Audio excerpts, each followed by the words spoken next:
주의 사랑으로 사랑합니다. 네, 부모님을 공경합시다. 네, 왜 세 번째 말은 조금 작아질까요? 여러분, 올해도 어김없이 어버이날이 찾아왔는데 2030 세대 청년들은 그 어버이날에 대해서 경제적 부담을 크게 느끼고 있는 것으로 나타났습니다. 작년 5월 8일 날 경기도 일자리 재단에 따르면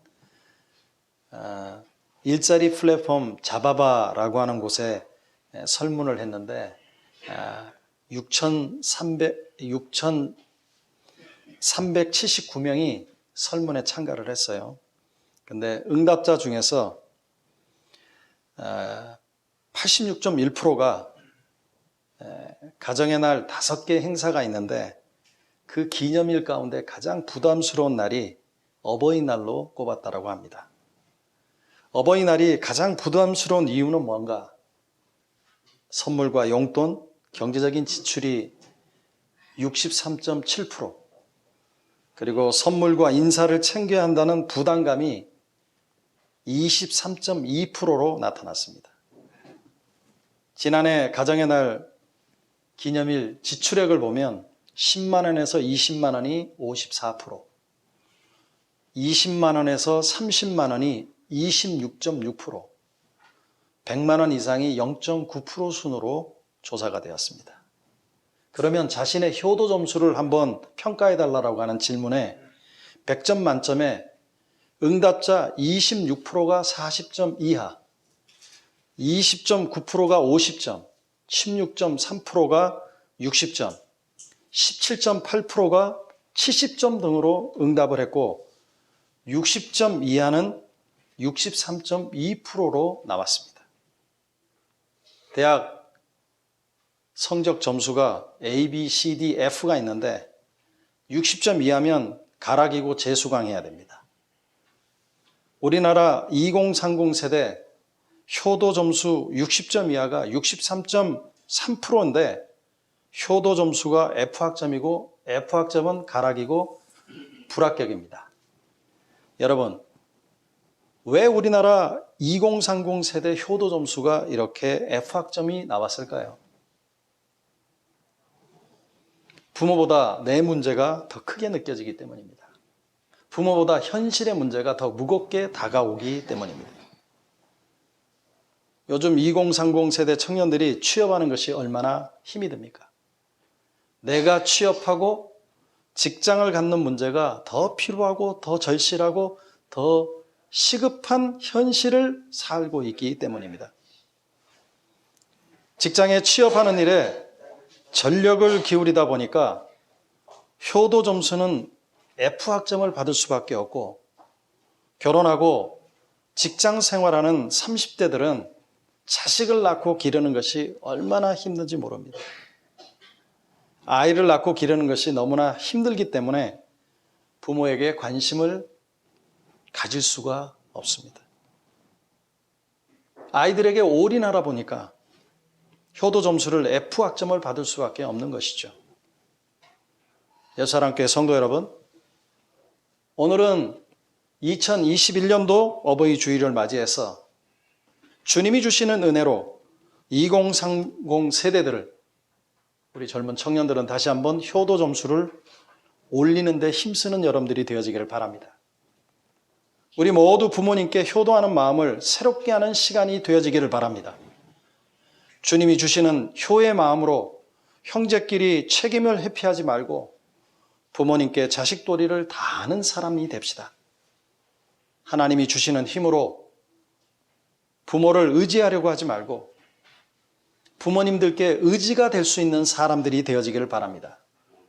바쁘다는 핑계로 부모를 외면하지 말고 부모를 공경하는 것을 우선순위에 두는 여러분들이 되어지기를 바랍니다. 여러분, 보이는 부모님을 잘 섬겨야 보이지 않는 하나님을 잘 섬길 수가 있습니다. 보이는 부모님을 잘 섬기지 못하는데 보이지 않는 하나님을 어떻게 잘 섬길 수가 있겠습니까? 보이는 부모님을 공경하고 보이지 않는 부모님을, 그리고 보이지 않는 하나님을 더 공경할 수 있는 여러분들이 되어지기를 주의 이름으로 축복합니다. 축복합니다. 여러분, 오늘 본문 말씀에 보면 예수님이 십자가에 달려 죽으시는데 자신의 문제보다는 어머니 문제가 더 걱정이 되었습니다. 예수님의 십자가 곁에는 그의 어머니와 이모와 글로바의 아내 마리아와 막달라 마리아가 서 있었습니다. 여러분, 본문 25절을 한번 보십시오. 예수의 십자가 곁에는 그 어머니와 이모와 글로바의 아내 마리아와 막달라 마리아가 섰는지라. 무엇을 말씀하고 있어요?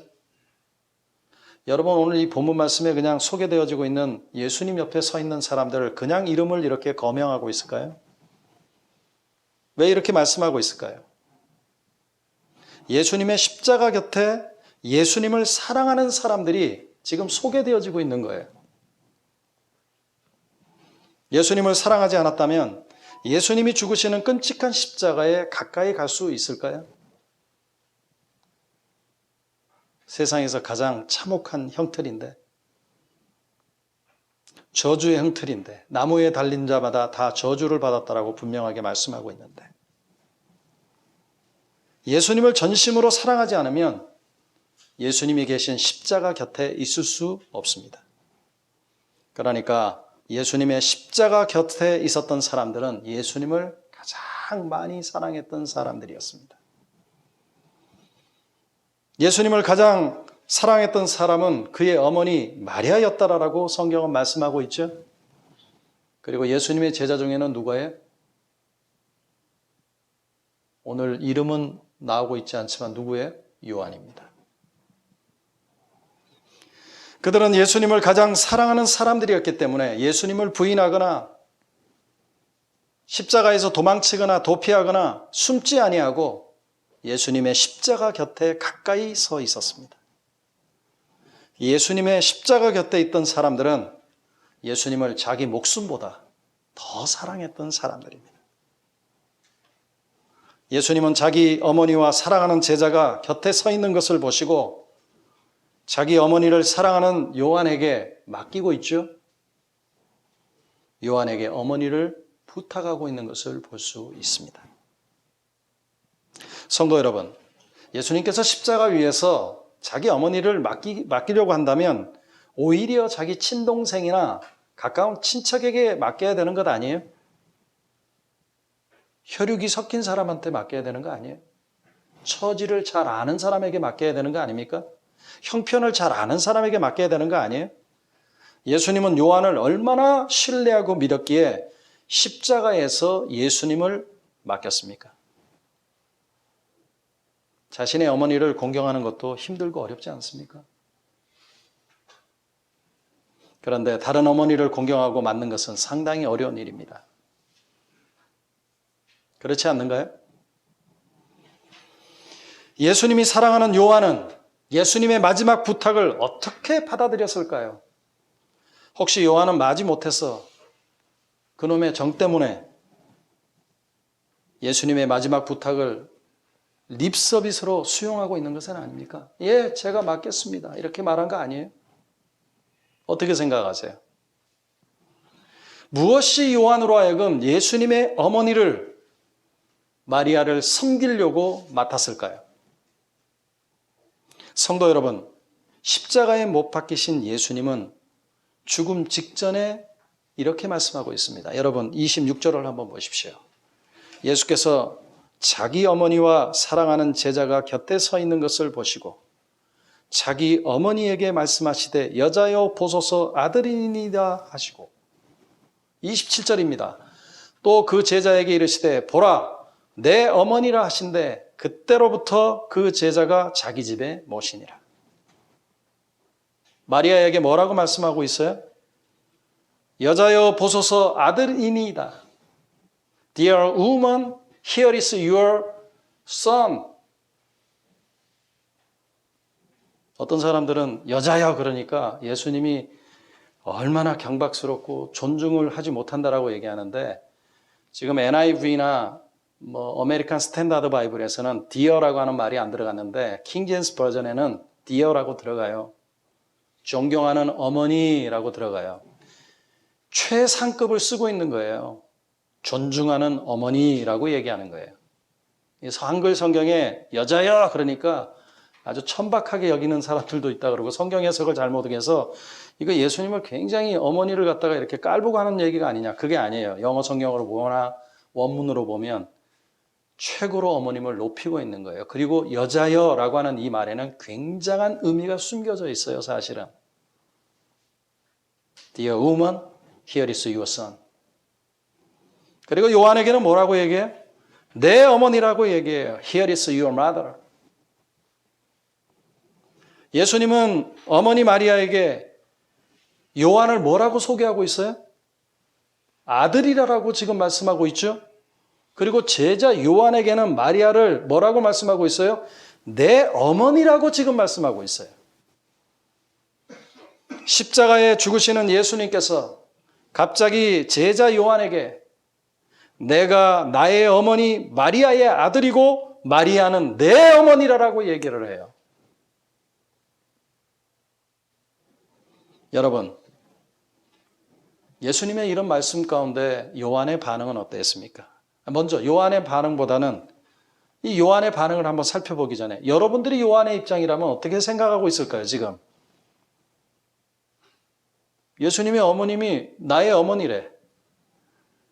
그리고 나에게 예수님이 뭐라고 말씀하시냐면 나는 예수님의 아들이라고 또 얘기를, 어머니의 아들이라고 얘기를 해요.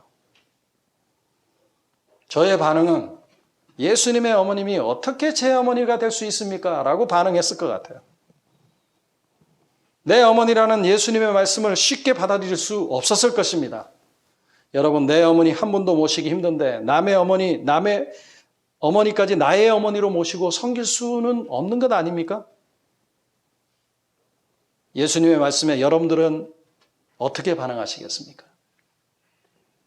아무리 예수님의 말씀이라 할지라도 예수님의 말씀대로 이 순종하는 것이 상당히 어려운 거 아니에요? 어떻게 예수님의 어머니를 나의 어머니로 섬길 수가 있는가 하는 것입니다. 아무리 예수님의 말씀이라 할지라도 다른 사람의 어머니를 나의 어머니로 모시고 내가 아들이 되어서 섬길 수는 없는 거 아니에요? 내가 지금 어머니가 계시지 않는다 할지라도 어머니로 모시고 섬긴다는 것은 상당히 어려울 것 같습니다. 그런데 성도 여러분, 오늘 본문의 요한의 반응은 어떠해요? 본문 27절입니다. 그때부터 그 제자가 자기 집에 모시니라. 그때부터 그 제자가 자기 집에 모시니라. 무엇을 말씀하고 있습니까? 요한은 보라, 내 어머니라는 말씀을 들었을 때 그때부터 마리아를 집에 모시고 와서 모셨다라고 말씀하고 있어요. 그러니까 요한은 지체하지 않고 예수님의 마지막 부탁이 떨어지자마자 마리아를 자기 집으로 모시고 마리아를 지극히 섬깁니다. 요한이 자기 집에 모셨다라고 하는 것은 어머니로 모시고 살면서 부모 공경을 했다는 말씀이에요. 요한이 자기 집으로 모셨다라고 하는 것은 요한과 마리아는 이제 아들과 어머니의 관계가 되었다는 얘기입니다. 그리고 요한과 어머니의 관계는 떨어질 수 없는 깊은 모자의 관계가 되었다는 것입니다. 그러니까 요한은 아들이 되어서 마리아를 어머니로 공경하며 자기 집에 모시고 살았습니다. 요한이 마리아를 자기 집에 모시고 사는 이유가 무엇이에요? 요한이 이렇게 말이 떨어지자마자 마리아를 자기 집으로 모신 다음에 어머니로서 섬겼던 이유가 뭡니까? 예수님의 마지막 유언이요, 예수님의 마지막 부탁이며 예수님의 마지막 명령이었기 때문입니다. 요한은 자기 부모님도 살아 계셨을 것입니다. 살아계신 자의 부모를 섬기는 것도 어려운인데 예수님의 어머니까지 자기 어머니로 자기 집에 모신다는 것이 얼마나 어렵고 힘든 일입니까? 요한이 예수님을 가장 사랑하는 제자였기 때문에 그를 믿고 맡길 수가 있었어요. 성경은 요한에 대한 성격을 어떻게 설명하고 있습니까? 사마리아 촌에 가면서 뭐라고 그래요? 번개 떨어뜨려 갖고 저 사마리아 촌에 있는 사람들 다 죽입시다 라고 얘기했던 사람 중에 한 사람이었습니다. 요한이 굉장히 성격이 급했어요. 실수와 허물이 많았던 제자였어요. 그런데 주님은 사랑으로 품어주신 예수님께서 마지막 유언으로 부탁하는데 어떻게 거절할 수 있겠습니까? 그러나 이것보다 더 무엇보다 더 중요한 것은 요한은 예수님을 엄청 사랑했어요. 요한일서 1장에 보면 눈으로 본 바요 만진 바 되었다라고 얘기하잖아요. 그러니까 일설에 의하면 예수님께서 강설을 하든지 예수님께서 말씀하면 그 무릎팍에 누워서 예수님을 이렇게 쳐다봤어요. 아마 요한이 예수님의 침을 제일 많이 맞았을 것 같아. 무릎에 베서 이렇게 얼굴을 쳐다봤으니까.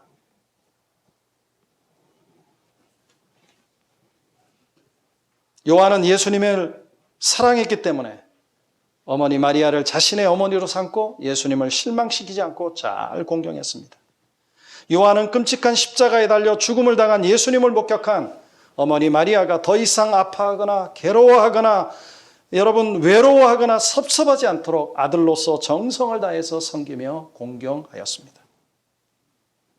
요한은 어머니를 모시면서 때로는 힘들고 고통스러울 때가 있을지라도 그 예수님의 말씀을 기억하고 그 예수님의 마지막 유언을 기억하면서 예수님을 부모님처럼 예수님이 그의 어머니를 섬겼던 것처럼 나의 어머니로 삼고 그 부모님을 존경하였습니다.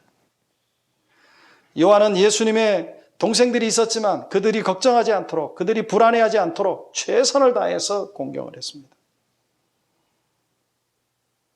사랑하는 성도 여러분, 예수님의 반응은 죽으면서까지도 어머니를 사랑하고 공경하는 우리 예수님이십니다. 오늘 본문에서 말씀하시고자 하는 이유가 여기에 있는 것 아니에요. 예수님은 마지막을 맞이하면서도 끝까지 그의 어머니를 기억하고 그의 어머니에게 공경하고 있는 것을 볼 수 있습니다. 여러분 본문 26절을 한번 보십시오. 우리 다 같이 한번 읽어봅시다. 시작. 예수께서 자기 어머니와 사랑하는 제자가 곁에 서 있는 것을 보시고 자기 어머니에게 말씀하시되 여자여 보소서 아들이니이다 하시고 무엇을 말씀하고 있어요? 여러분 이 본문에 보면 자기 어머니라고 하는 말이 두 번이나 나오고 있어요. 이 짤막한 구절에 자기 어머니라고 하는 말이 두 번이나 나오고 있습니다. 이 짤막한 한 절에 자기 어머니라는 말씀이 두 번이나 나온다라고 하는 것은 예수님은 마리아를 자기 어머니로 모시고 살았고 자기 어머니를 얼마나 사랑하였는가를 우리가 엿볼 수 있습니다. 여러분 자기 어머니라고 하는 것은 당연한 말 아닙니까? 그러나 많은 사람들은 자기 어머니를 남의 어머니처럼 대하는 것을 볼 수 있습니다. 자기 어머니인데도 어머니를 생각하지 않고 걱정하지 않고 자기가 책임지려고 하지 않고 공경하려고 하지도 않습니다. 자기 어머니는 자기가 책임지고 자기가 자기 어머니를 걱정하고 자기 어머니에게 효도하며 공경을 해야 하는 것 아닙니까? 십자가에 못 박히신 예수님께서 마리아를 자기 어머니라고 부른 것은 자기는 죽더라도 자기 어머니를 걱정하고 어머니를 사랑하고 어머니를 공경하는 마음이 있었기 때문에 자기 어머니라고 지금 말씀하고 있는 거예요. 예수님은 십자가에 달린 마지막 순간까지 자기 어머니를 사랑했습니다. 자기 어머니를 존경했습니다. 자기 어머니를 공경했습니다. 어머니 마리아에게 최선을 다했습니다. 성도 여러분, 우리는 어머니를 자기 어머니라고 고백하고 있습니까? 자기 어머니는 나를 낳아주시고 길러주신 어머니를 자기 어머니라고 말하고 늙고 병든 어머니를 진심으로 걱정하고 진심으로 아끼고 사랑하고 책임지려고 하시고 있습니까? 자기 어머니에게 다른 사람에게 미루거나 맡기지 않고 내가 끝까지 책임지고 공경하려고 하고 있습니까? 예수님처럼 어머니를 자기 어머니라고 말하고 자기 어머니를 내가 걱정하고 사랑하고 책임지는 자녀가 되어지기를 주의 이름으로 축복합니다. 아멘. 성도 여러분, 예수님께서 자기 어머니라고 반응을 보인 이유가 무엇이에요?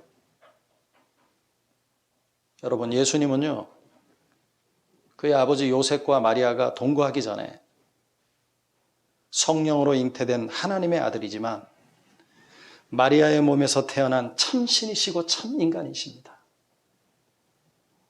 자신을 낳아주시고 길러주신 부모님의 은혜를 알고 계신 예수님은 아들로서 부모를 일평생 공경하지 못하고 죽는다는 것이 너무나 속상하고 힘들었어요. 어머니의 은혜를 다 갚지 못하고 십자가에 못 박혀 죽으시는 예수님은 요셉과 마리아에게 태어난 동생들에게 어머니를 부탁해야 되는 것이 인지상정 아닙니까? 그럼에도 불구하고 예수님은 자기 동생들에게 어머니를 부탁할 수가 없었어요. 왜 자신의 동생들에게 어머니를 부탁할 수 없었습니까? 예수님께서 죽으시는 십자가의 현장에 형제들이 없었기 때문입니다. 요셉과 마리아를 통해서 낳은 자신의 형제들이 있었지만 형제들은 예수님을 메시아로 믿지 않았기 때문에 십자가에 죽으시는 골고다 언덕까지 따라오지 않았습니다. 예수님은 자기 어머니를 책임지고 공경하고 싶었고 자기 어머니를 책임지고 끝까지 공경할 사람을 찾고 있었습니다. 예수님은 자기 어머니를 모시고 예수님 대신의 아들이 되어서 어머니를 공경할 사람이 바로 요한이라고 생각했기 때문에 어머니를 요한에게 맡기는 겁니다. 예수님은 십자가에 못 박혀 죽는 순간까지 어머니를 걱정하고 책임지려고 하였습니다. 예수님은 자신은 인류를 구원할 사명을 이루기 위해서 죽지만 자기 어머니를 책임져 줄 사람을 찾고 있었고 사랑하는 요한에게 자기 대신 아들이 되어서 어머니를 모실 것을 유언하였습니다. 예수님은 마리아에게 뭐라고 얘기했어요? 여자여 보소서 부르심으로. 어머니를 여자로 부르심으로 예수님의 죽음이 하나님의 아들로 온 인류를 구원하기 위한 것임을 알고 더 이상 슬퍼하지 않도록 해주셨다라고 하는 거예요. 그래서 예수님께서 여자여라고 부르신 거예요. 예수님께 성도 여러분, 오늘 이 본문에 나타난 우리 예수님의 마음이 뭡니까? 오늘 이 본문에 나타난 우리 예수님의 뜻과 예수님의 계획이 뭡니까? 오늘 본문에 나타난 우리 예수님의 마음이 뭐예요? 여러분, 예수님은 십자가 위에서도 사랑하는 제자를 생각하는 분이었습니다. 그 마지막 순간까지도 제자를 생각하시는 분이었습니다. 우리 예수님은 십자가 위에서 육신의 어머니를 깊이 생각하는 분이었습니다. 내가 죽고 나면 어떻게 될 것인가에 대한 분명한 생각을 갖고 있었습니다. 그래서 그의 사랑하는 요한에게 마지막으로 어머니를 맡아줄 것을 부탁하고 있는 것입니다. 예수님은 자신의 어머니를 맡을 자를 찾고 천국 가는 그날까지 그 어머니를 섬기며 공경하기를 원하시는 것이 우리 예수님의 마음이었습니다. 그러므로 예수님께서 마지막으로 부탁한 것을 잘 섬기고 잘 따라야 될 줄로 믿습니다. 성도 여러분, 하나님께서는 우리를 믿음의 부모를 모시도록 선택해 주셨습니다. 부모님을 섬기는 것에서 죄된 사람은 한 사람도 없습니다. 믿음으로 부모님을 잘 모심이 하나님의 심정이고 하나님의 방법인, 그러니까 믿음의 부모를 모심이 하나님의 속성인 것을 우리들에게 말씀하고 있어요. 여러분, 오늘 예수님께서 여자여 말씀하시고 그리고 그 어머니를 요한에게 맡긴 이 사건을 통해서 우리는 그 예수님의 마음, 예수님의 속성, 예수님의 방법을 구체적으로 알 수가 있는 거예요. 이 짤막한 말씀 가운데 하나님의 방법, 하나님의 심정, 하나님의 계획이 다 숨겨져 있다고 하는 겁니다.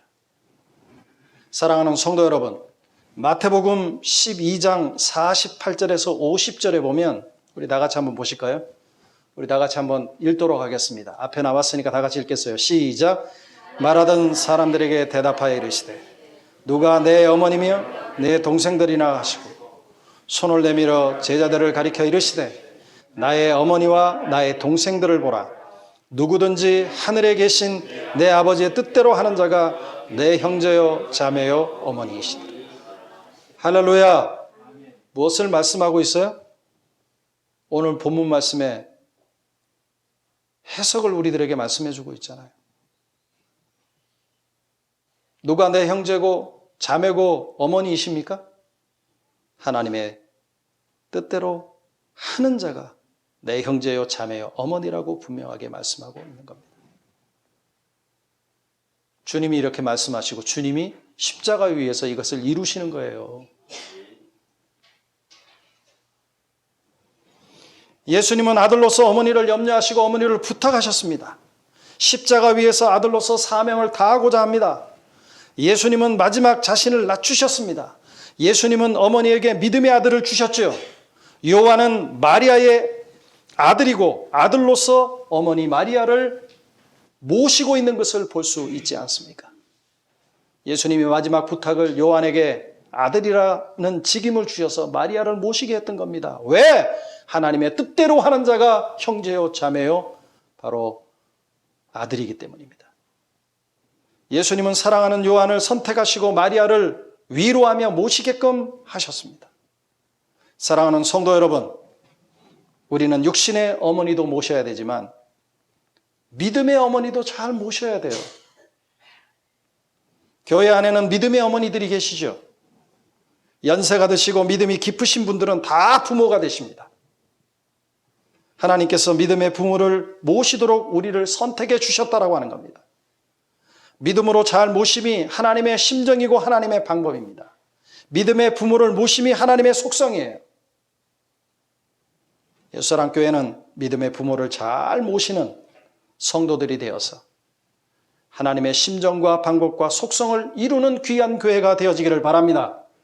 하나님의 심정과 방법은 예수님의 십자가에서 사랑하는 제자에게 가장 귀중한 어머니를 맡기는 예수님의 명령을 알기를 원하십니다.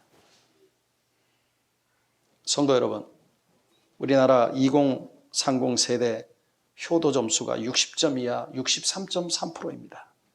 F학점은 가락이고 불합격입니다. 오늘 시대는 부모를 공경하고 효도하는 것이 사라져버렸습니다. 부모를 모시는 것을 경제적인 이유 때문에 모시지 못한다라고 하는 사람들이 많아요. 이거 마음의 문제 아니에요. 부모를 모시는 것을 너무 지나치게 간섭한다고 귀찮아해요. 부모를 모시는 것을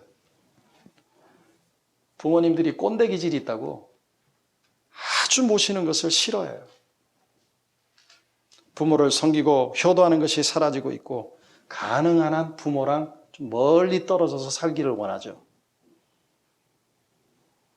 지금 이 시대는 부모와 자식이 서로 갑과 을의 관계가 되어서 증여하고 그 대가로 효도를 약정하는 효도 계약 시대가 열려 있습니다. 지금. 왜 효도 계약을 할까요? 대부분의 부모가 자식을 잘 키워놓고 자식에게 재산을 증여했는데 자식들은 연로하신 부모를 모른 채 하거나 부양의 의무를 다하지 않고 있기 때문입니다. 자식들에게 재산을 주었는데 자식들은 부모를 공경하지 않으므로 법적 대항을 하지 못하고 가슴앓이 하는 부모들이 얼마나 많은지 몰라요, 지금. 부모 자식 간에 이런 갈등과 다툼을 막으려고 효도 계약이 늘어나는 추세입니다. 여러분, 이 효도 계약은요, 4년 전에 대법원에서 판결이 내려짐으로 효도 계약이 지금 이루어지고 있어요. 부모를 모신다는 조건으로 부동산을 물려받고도 약속을 지키지 않는 아들에게 재산을 다시 돌려주라라고 판결을 내렸습니다. 자식으로서의 당연히 해야 될 효가, 법과 계약이라고 하는 이 현실의 영역으로 넘어가는 안타까운 시대에 지금 우리가 살고 있어요. 왜 자식으로서 마땅히 해야 될 효가 사라지고 있습니까? 여러분, 효가 사라지는 근본적인 원인이 다른 사람들은 사회학자들은 사회 붕괴, 가족 공동체의 붕괴, 개인주의의 영향이라고 얘기하는데 저는 목사로서 과감하게 얘기할게요. 하나님이 없어요. 그 마음 가운데 하나님이 없으니까 효가 사라지고 근본적인 원인에 대한 이유를 사회적인 영역이나 가족 공동체의 붕괴로부터 보면 안 돼요. 하나님으로 충만하고 하나님으로 가득하면, 예수님으로 충만하고 예수님으로 가득하면 부모를 섬길 수밖에 없습니다. 어느 곳에 사는 나이 많은 한 아버지가 사남매를 잘 키웠습니다. 모두 대학까지 공부시키고 시집장가 다 보내놓고 한시름 놓자 그만 중병에 걸렸어요. 어느 날 아버지는 아들과 며느리, 딸과 사위를 다 불러 모았습니다. 내가 너희를 키우고 대학까지 보냈는데 시집장가 보내고 사업하느라 내가 5억을 빚졌다. 알다시피 내 지금 건강이 좋지 않고 나이도 많이 먹고 이제 능력이 없으니까 너희들이 얼마씩 좀 도와줬으면 좋겠다. 종이 한 장을 이렇게 꺼내면서 니들이 도울 수 있는 금액을 거기다가 적으라 그랬어요. 자식들은요, 서로 막 아버지의 눈치를 보고 서로 간에 막 눈치를 보다가 멀뚱멀뚱 바라보다가 형제 중에 제일 못 사는 둘째가 5천만 원이라고 적었어요.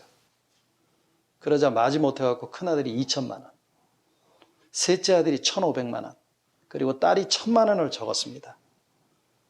얼마 후에 아버지는 문병도 없고 안부 전화도 하지 않는 자식들을 다시 불러 모은 거예요.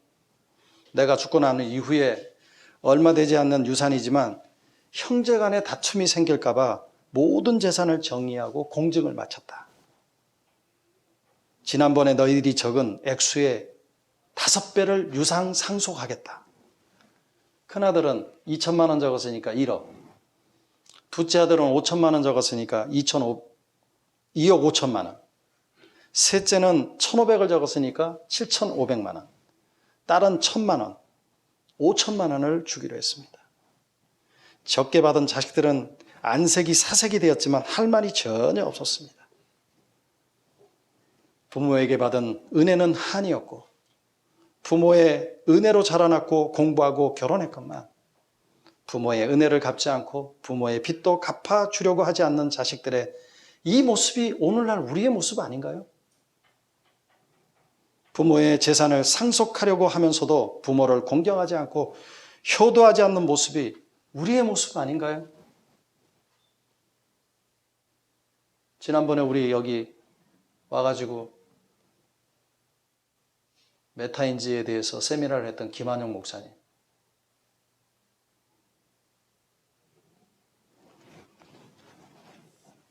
어느 안수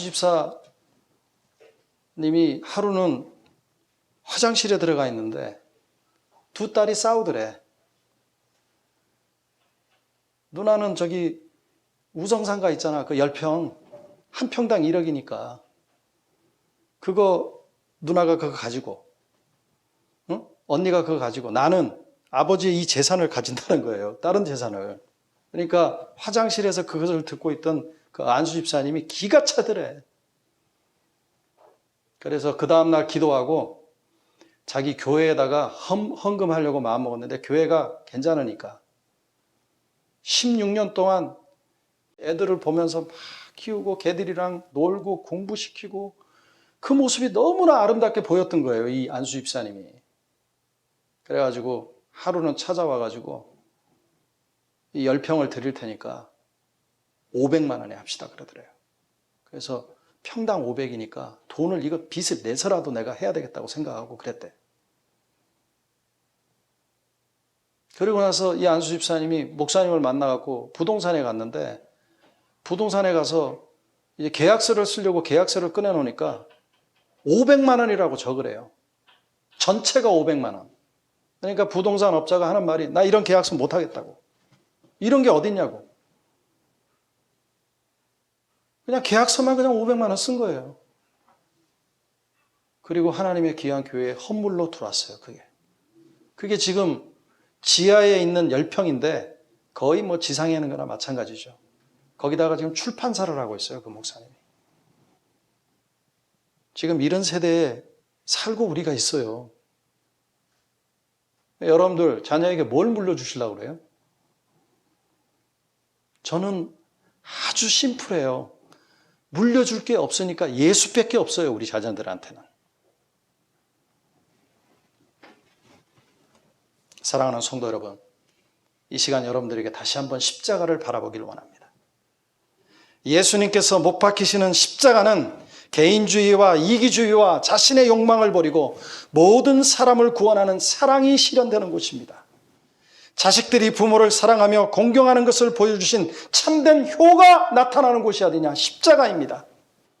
십자가에 못 박혀 죽으시는 예수님께서는 우리들에게 지금 이렇게 말씀하십니다. 보라, 내 어머니라. 예수님께서 십자가에 못 박혀 죽으면서 우리에게 부모를 공경할 것을 부탁하고 있어요. 사랑하는 성도 여러분, 정말 우리가 예수를 믿고 구원받은 성도라면 십자가에 나의 개인주의와 이기심과 욕심을 못 박아버리고 사랑과 희생과 헌신으로 최선을 다해서 다시 한번 부모를 공경하는 여러분들이 되어지기를 주의 이름으로 부탁을 드립니다. 나를 위해 죽으신 예수님을 사랑하며 예수님의 말씀에 순종함으로 항상 부모님을 생각하고 끝까지 효도함으로 부모를 공경하는 자에게 약속된 하나님의 놀라운 축복이 여러분들의 가정에, 여러분들의 개인에게 임할 줄로 믿습니다. 기도하시겠습니다. 하나님 아버지,